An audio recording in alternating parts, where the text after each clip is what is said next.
जून 2013। हिमालय की ऊंची चोटियों के बीच बसा केदारनाथ धाम एक बार फिर श्रद्धालुओं से भर चुका था। मंदिर के आसपास की छोटी छोटी गलियां लोगों की आवाजों से भरी हुई थीं। दुकानों पर चहल पहल थी। घोड़े और खच्चर यात्रियों को रास्तों पर ले जा रहे थे। होटल और धर्मशालाएं लगभग पूरी तरह भर चुकी थीं। ऊपर आसमान में बादल जरूर दिखाई दे रहे थे, लेकिन पहाड़ों में ये कोई असामान्य बात नहीं थी। ज्यादातर लोगों के लिए ये एक सामान्य तीर्थ यात्रा थी, लेकिन किसी को नहीं पता था कि कुछ ही समय बाद यही जगह भारत के इतिहास की सबसे भयानक प्राकृतिक त्रासदियों में से एक की गवाह बनने वाली है। केदारनाथ समुद्र तल से लगभग 3500 मीटर की ऊंचाई पर स्थित है। चारों ओर विशाल पहाड़, नीचे बहती मंदाकिनी नदी और बीच में सदियों पुराना मंदिर। हिमालय दुनिया की सबसे युवा पर्वत श्रृंखलाओं में से एक है। यहाँ की चट्टानें अभी भी लगातार बदल रही हैं। भूस्खलन और अचानक मौसम बदलना यहाँ कोई नई बात नहीं है, लेकिन जून 2013 में जो होने वाला था वो सामान्य नहीं था। उस साल मॉनसून ने अपने तय समय से पहले उत्तर भारत की ओर बढ़ना शुरू कर दिया था। मौसम वैज्ञानिक लगातार बदलते हालात पर नजर रख रहे थे। बंगाल की खाड़ी और अरब सागर से आने वाली नमी हिमालय की ओर बढ़ रही थी। पहाड़ों के ऊपर भारी मात्रा में बादल जमा होने लगे थे। 14 जून तक उत्तराखंड के कई हिस्सों में बारिश सामान्य से कहीं ज्यादा दर्ज की जा चुकी थी, लेकिन तीर्थ यात्रा जारी थी। लोग लगातार केदारनाथ पहुंच रहे थे। मंदिर में दर्शन हो रहे थे। हालांकि स्थानीय लोगों ने बदलाव महसूस करना शुरू कर दिया था। जो लोग वर्षों से इन पहाड़ों में रह रहे थे, उन्हें बारिश का अंदाज कुछ अलग ही लग रहा था। मंदाकिनी नदी का व्यवहार बदलने लगा था। पानी पहले से ज्यादा तेज बह रहा था। नदियों और झरनों की आवाज पहले से कहीं ज्यादा सुनाई देने लगी थी, लेकिन अभी तक किसी ने इसे आने वाली तबाही का संकेत नहीं माना। 15 जून तक बारिश और तेज हो गई। पहाड़ों की ढलानों से छोटे छोटे पत्थर गिरने लगे। कई जगहों पर मिट्टी खिसकने की घटनाएं सामने आने लगी। कुछ रास्ते बाधित हो गए। फिर भी यात्रा पूरी तरह नहीं रुकी। हजारों श्रद्धालु अभी भी ऊपर की ओर बढ़ रहे थे। उन्हें क्या पता था कि अगले दिन की सुबह उनकी जिंदगी की सबसे कठिन सुबह बनने वाली है। 16 जून की सुबह बारिश अभी भी जारी थी। कई जगह बादल इतने नीचे आ चुके थे कि दूर के पहाड़ दिखाई ही नहीं दे रहे थे। ठंडी हवाएं चल रही थीं। आसमान लगभग पूरी तरह धूसर हो चुका था। मौसम लगातार खराब होता जा रहा था। मंदाकिनी नदी का जल स्तर बढ़ रहा था। उसका बहाव पहले से और ज्यादा आक्रामक दिखाई दे रहा था, लेकिन केदारनाथ में मौजूद ज्यादातर लोग अपने धार्मिक कार्यक्रमों में व्यस्त थे। ऊपर से सभी की जिंदगी सामान्य दिख रही थी, लेकिन पहाड़ों के ऊपरी हिस्सों में हालात तेजी से बदल रहे थे। केदारनाथ मंदिर के पीछे ऊंचाई पर एक हिमनदीय झील मौजूद थी। इसे चोराबाड़ी ताल या गांधी सरोवर कहा जाता है। लगातार बारिश और तेजी से पिघलती बर्फ के कारण इस झील में पानी का स्तर बढ़ता जा रहा था। नीचे मौजूद लोगों को इसका अंदाजा नहीं था। वे उस खतरे को देख ही नहीं पा रहे थे जो पहाड़ों के पीछे छिपा हुआ था। घंटे गुजरते गए। बारिश रुकने की बजाय और तेज होती गई। अब कई लोगों को चिंता होने लगी थी। कुछ होटल और धर्मशालाओं में ही रुक गए। कई लोग मंदिर परिसर के आसपास सुरक्षित जगह तलाशने लगे, लेकिन तब तक बहुत देर हो चुकी थी। प्रकृति धीरे धीरे अपनी शक्ति इकट्ठा कर रही थी। मौसम हर घंटे के साथ अधिक खतरनाक बनता जा रहा था। 16 जून की शाम आते आते हालात और भी ज्यादा गंभीर हो गए। ऐसा लग रहा था मानो आसमान लगातार पानी उड़ेल रहा हो। चारों तरफ पानी की आवाज शोर मचा रही थी और पहाड़ों से आने वाली अजीब सी गूंज पूरा वातावरण बेचैन करने लगी थी। फिर भी ज्यादातर लोग उम्मीद कर रहे थे कि सुबह तक मौसम साफ हो जाएगा, लेकिन पहाड़ों के ऊपर एक ऐसी घटना तैयार हो रही थी जो अगले कुछ घंटों में हजारों जिंदगियों को निगल जाने वाली थी। उस रात केदारनाथ में मौजूद लोगों को शायद अंदाजा भी नहीं था कि वे इतिहास के एक ऐसे अध्याय के बीच खड़े हैं जिसे पूरा देश कभी नहीं भूल पाएगा। जैसे जैसे समय आगे बढ़ रहा था, वैसे वैसे पूरे इलाके में बेचैनी बढ़ने लगी। करीब 8 बजे के बाद कई जगह बिजली की समस्या शुरू हो गई। अंधेरे और खराब मौसम ने माहौल को और भी डरावना बना दिया। रात लगभग 10 बजे के बाद आसपास के इलाकों से भूस्खलन की खबरें आने लगीं। कुछ रास्ते बंद हो चुके थे। कई यात्री जो नीचे लौटना चाहते थे अब वहीं फंसकर रह गए। धीरे धीरे लोगों को एहसास होने लगा कि वे सामान्य परिस्थिति में नहीं हैं। फिर भी किसी ने उस स्तर की तबाही की कल्पना नहीं की थी जो कुछ घंटों बाद सामने आने वाली थी। आधी रात के बाद हालात और बदलने लगे। कई लोगों को सोने में परेशानी हो रही थी। कमरों के भीतर भी बाहर की आवाजें साफ सुनाई दे रही थीं। दूर से आती ऐसी गूंज जिसे पहचानना मुश्किल था। मंदिर के आसपास मौजूद कुछ स्थानीय लोग पूरी रात जाग रहे थे। वर्षों से पहाड़ों में रहने वाले इन लोगों को महसूस हो रहा था कि ये कोई सामान्य रात नहीं है। समय धीरे धीरे सुबह की ओर बढ़ रहा था। घड़ियां लगभग 4 बजने का संकेत दे रही थीं। अधिकांश श्रद्धालु अभी भी अपने कमरों में थे। कुछ लोग सुबह की पूजा की तैयारी के लिए उठने लगे थे। ज्यादातर श्रद्धालुओं को अब भी सब कुछ सामान्य दिनचर्या जैसा ही लग रहा था। लेकिन उसी समय मंदिर के पीछे मौजूद ऊंचे पर्वतीय क्षेत्र में घटनाएं तेजी से बदल रही थीं। कुछ ही देर बाद पहली बार लोगों ने एक अलग तरह की आवाज सुनी। ऐसा लगा जैसे किसी विशाल शक्ति ने अचानक पहाड़ों की खामोशी को तोड़ दिया हो। कई लोग बाहर निकल आए। उन्होंने मंदिर के पीछे की दिशा में देखने की कोशिश की, लेकिन सामने घना अंधेरा और धुंध थी, जिसकी वजह से कुछ दिखाई नहीं दे रहा था। बाहर खड़े स्थानीय लोगों के चेहरों पर चिंता साफ दिखाई देने लगी, क्योंकि पहाड़ों में रहने वाले लोग जानते थे ऐसी आवाजें बिना कारण नहीं आती। और फिर कुछ ऐसा दिखाई दिया जिसने वहां मौजूद लोगों के होश उड़ा दिए। धरती कांपती हुई महसूस होने लगी। ऊपर की ओर से एक विशाल मलबे की धारा पूरी रफ्तार से नीचे आती हुई नजर आई। उसके साथ पानी था, पत्थर थे, टूटे हुए पेड़ थे और ऐसी ताकत थी जिसे रोक पाना किसी इंसान के बस में नहीं था। चारों तरफ चीख पुकार मच गई। लोग जान बचाने के लिए इधर उधर दौड़ने लगे। केदारनाथ की सबसे भयावह सुबह शुरू हो चुकी थी। जैसे ही वो विशाल मलबे की धारा केदारनाथ में पहुंची, लोगों को संभलने का मौका तक नहीं मिला। कई लोग उसकी चपेट में आ गए। कई लोग अचानक मलबे के नीचे दब गए और कुछ ही क्षणों में पूरा इलाका अराजकता में बदल गया। इमारतें ढहने लगीं। लोग अलग अलग दिशाओं में भाग रहे थे। किसी को नहीं पता था कि सुरक्षित जगह कहाँ है। जो रास्ते कुछ मिनट पहले तक मौजूद थे, अब वहां पानी, पत्थर और मलबा तेजी से बह रहा था।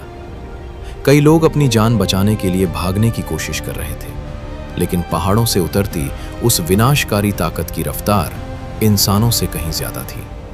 उस समय कोई भी ये नहीं जानता था कि अगले कुछ मिनटों में क्या होने वाला है। मलबे के साथ बहकर आ रही चीजें सिर्फ मिट्टी और पानी नहीं थी। उसमें पेड़ थे, चट्टानें थीं, टूटे हुए ढांचे थे और वो सब कुछ था जिसे रास्ते में आने पर उसने अपने साथ खींच लिया था। जिस बाजार में कल तक आवाजें गूंज रही थीं, वो अब संघर्ष का मैदान बन चुका था। उस समय चारों तरफ सिर्फ चीखें सुनाई दे रही थीं। लोग मदद के लिए पुकार रहे थे। कोई अपने बच्चे का नाम चिल्ला रहा था, कोई अपने माता पिता को खोज रहा था। लेकिन उस शोर में किसी की आवाज किसी तक नहीं पहुंच रही थी। हर कोई किसी न किसी को बचाने की कोशिश कर रहा था, लेकिन प्रकृति की ताकत इंसानी ताकत से कहीं बड़ी साबित हो रही थी। कुछ ही देर बाद एक और भयंकर गर्जना सुनाई दी। इस बार आवाज पहले से भी ज्यादा भारी थी। जो लोग पहली धारा से बच गए थे, उन्होंने ऊपर देखा और जो दृश्य दिखाई दिया उसे देखकर कई लोगों के कदम वहीं जम गए। ऊपर से आता हुआ मलबा अब पहले से कहीं ज्यादा विशाल था। ऐसा लग रहा था जैसे पहाड़ का एक हिस्सा ही टूटकर नीचे आ रहा हो। उस धारा की चौड़ाई इतनी ज्यादा थी कि उसके सामने इंसान कुछ भी नहीं था। अब जो कुछ उसके रास्ते में था वो बच नहीं सकता था। कुछ ही क्षणों में कई इमारतें धराशायी हो गईं, दीवारें टूटकर बह गईं, छतें उखड़ गईं। लकड़ी और पत्थर के बने ढांचे ऐसे बिखर रहे थे जैसे उनका कभी अस्तित्व ही न रहा हो। लोग चीख रहे थे, मदद के लिए पुकार रहे थे, लेकिन उस गर्जना के बीच लोगों की आवाजें दब गई थीं। उस समय ऐसा लग रहा था जैसे पूरी धरती हिल रही हो। चारों तरफ सिर्फ विनाश दिखाई दे रहा था। फिर एक ऐसा क्षण आया जो इस पूरी त्रासदी का सबसे चर्चित हिस्सा बन गया।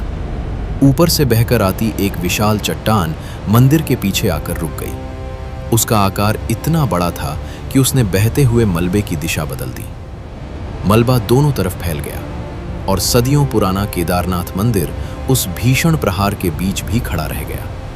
लेकिन मंदिर का बच जाना इस बात का मतलब नहीं था कि सब सुरक्षित थे, क्योंकि उसके चारों ओर फैला लगभग पूरा क्षेत्र तबाह हो चुका था। जब मलबे का बहाव धीरे धीरे कम होने लगा, तब लोगों ने पहली बार अपने आसपास देखने की कोशिश की, और जो उन्होंने देखा उस पर विश्वास करना आसान नहीं था। जहां होटल थे वहां अब सिर्फ टूटे हुए पत्थर पड़े थे। जहां दुकानें थीं वहां अब मलबे का ढेर बन चुका था। जहां कुछ घंटे पहले सैकड़ों लोग मौजूद थे वहां अब सन्नाटा था। सबसे कठिन क्षण उन लोगों के लिए था जो अपने परिवार से बिछड़ चुके थे। लोग मलबे के बीच अपने प्रियजनों को खोज रहे थे। वे नाम पुकार रहे थे, आवाजें लगा रहे थे, लेकिन हर गुजरते मिनट के साथ उम्मीद कम होती जा रही थी। कुछ लोगों ने अपने हाथों से पत्थर हटाने शुरू कर दिए। उन्हें उम्मीद थी कि शायद नीचे कोई जीवित मिल जाए। समय बीतता गया, लेकिन हर गुजरते मिनट के साथ उम्मीद और चिंता दोनों बढ़ती जा रही थी। दोपहर तक तबाही की असली तस्वीर सामने आने लगी।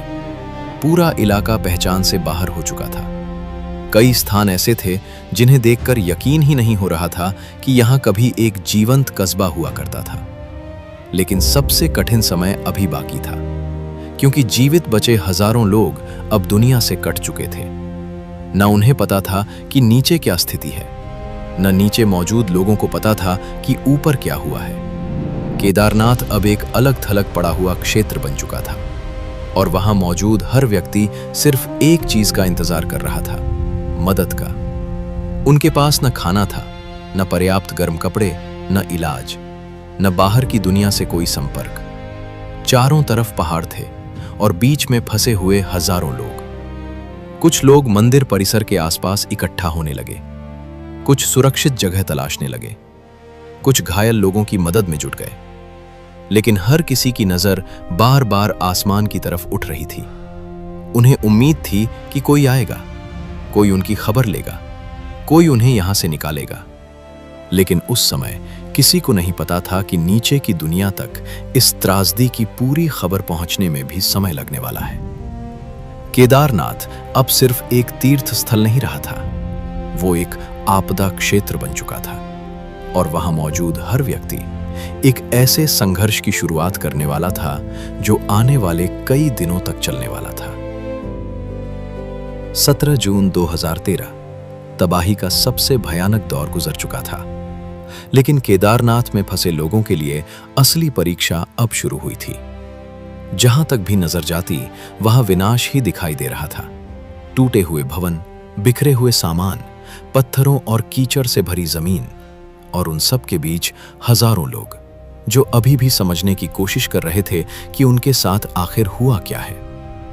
कई लोग पूरी रात और पूरा दिन अपने परिवार वालों को खोजते रहे। कुछ लोगों को अपने प्रियजन मिल गए, लेकिन बहुत से लोग ऐसे भी थे जिनकी पुकार का कोई जवाब नहीं मिला। समय बीत रहा था, मौसम अभी भी पूरी तरह साफ नहीं हुआ था, और सबसे बड़ी समस्या ये थी कि केदारनाथ अब लगभग दुनिया से कट चुका था। नीचे जाने वाले रास्ते लगभग खत्म हो चुके थे, पुल बह चुके थे, संचार व्यवस्था बुरी तरह प्रभावित हो चुकी थी। जो लोग ऊपर फंसे थे उन्हें नहीं पता था कि मदद कब पहुंचेगी, और नीचे मौजूद लोगों को नहीं पता था कि ऊपर हालात कितने भयावह हैं। धीरे धीरे इस आपदा की खबर देश के बाकी हिस्सों तक पहुंचने लगी। पहले स्थानीय प्रशासन को जानकारी मिली, फिर राज्य सरकार को, और फिर पूरा देश उत्तराखंड की तरफ देखने लगा। टीवी चैनलों पर लगातार खबरें आने लगी। हर कोई जानना चाहता था कि केदारनाथ में आखिर हुआ क्या है। लेकिन पहाड़ों में फंसे लोगों के लिए उस समय सबसे महत्वपूर्ण सवाल सिर्फ एक था, क्या कोई हमें बचाने आएगा? 18 जून की सुबह जब मौसम ने थोड़ी राहत दी, तब पहली बार आसमान में हेलीकॉप्टर दिखाई दिए। दूर से आती उनकी आवाज सुनकर कई लोगों की आंखों में उम्मीद लौट आई। कुछ लोग हाथ हिलाने लगे, कुछ लोग खुले स्थानों की ओर भागे, कुछ लोग सिर्फ आसमान को देखते रहे, क्योंकि कई घंटों बाद पहली बार उन्हें लगा कि वे अकेले नहीं हैं। लेकिन बचाव अभियान आसान नहीं था। ऊंचाई, खराब मौसम, टूटे हुए रास्ते और हजारों फंसे हुए लोग। ये भारत के इतिहास के सबसे कठिन रेस्क्यू ऑपरेशनों में से एक बनने वाला था।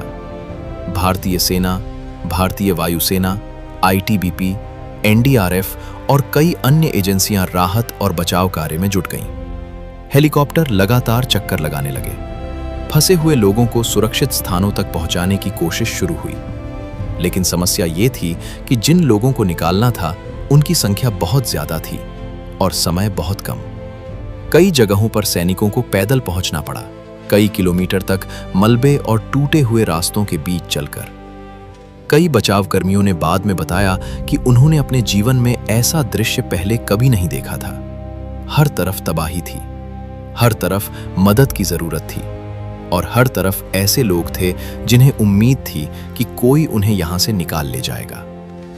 दिन गुजरते गए, एक एक करके हजारों लोगों को सुरक्षित निकाला गया। कई लोगों को हेलीकॉप्टर से, कई लोगों को पैदल मार्गों से, कई लोगों को अस्थायी रास्ते बनाकर। ये एक ऐसा अभियान था जो लगातार कई दिनों तक चला। लेकिन इस अभियान की भी एक कीमत थी। 25 जून 2013 को बचाव अभियान के दौरान एक हेलीकॉप्टर दुर्घटनाग्रस्त हो गया। इस दुर्घटना में भारतीय वायुसेना और राहत कार्य से जुड़े कई लोगों की जान चली गई। वे लोग दूसरों की जान बचाने निकले थे, लेकिन खुद वापस नहीं लौट सके।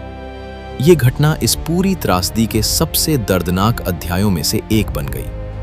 समय के साथ बचाव कार्य पूरा हुआ। फंसे हुए अधिकांश लोगों को निकाल लिया गया। लेकिन जब नुकसान का आकलन शुरू हुआ तो उसकी भयावहता सामने आने लगी। हजारों लोग मारे गए या लापता हो गए। कई लोगों ने अपने प्रियजनों को खो दिया। कई बच्चे अनाथ हो गए और कई ऐसे लोग थे जिनकी जिंदगी 17 जून 2013 से पहले और बाद में हमेशा के लिए अलग हो गई। लेकिन कहानी यहीं खत्म नहीं हुई। इस त्रासदी ने पूरे देश को सोचने पर मजबूर कर दिया। क्या हिमालयी क्षेत्रों में विकास और निर्माण का तरीका सही था? क्या चेतावनी प्रणालियां पर्याप्त थीं? क्या भविष्य में ऐसी आपदाओं के लिए बेहतर तैयारी की जा सकती है? इन सवालों पर वर्षों तक चर्चा होती रही। आने वाले समय में केदारनाथ क्षेत्र में कई बदलाव किए गए। नई सुरक्षा व्यवस्थाएं बनाई गईं, यात्रा प्रबंधन में सुधार किया गया, आपदा चेतावनी प्रणालियों को मजबूत किया गया और धीरे धीरे केदारनाथ ने खुद को फिर से खड़ा करना शुरू किया। आज जब लाखों श्रद्धालु केदारनाथ पहुंचते हैं तो उन्हें एक व्यवस्थित तीर्थ स्थल दिखाई देता है। लेकिन उन पहाड़ों के बीच अब भी 2013 की वो कहानी छिपी हुई है। एक ऐसी कहानी जिसमें आस्था थी, संघर्ष था, विनाश था और जीवित रहने की अद्भुत इच्छा शक्ति भी। केदारनाथ त्रासदी सिर्फ एक प्राकृतिक आपदा नहीं थी। ये एक ऐसा दिन था जिसने हजारों लोगों की जिंदगी बदल दी। एक ऐसा दिन जिसने याद दिलाया कि प्रकृति के सामने इंसान कितना छोटा है और एक ऐसा दिन जिसे भारत शायद कभी नहीं भूलेगा।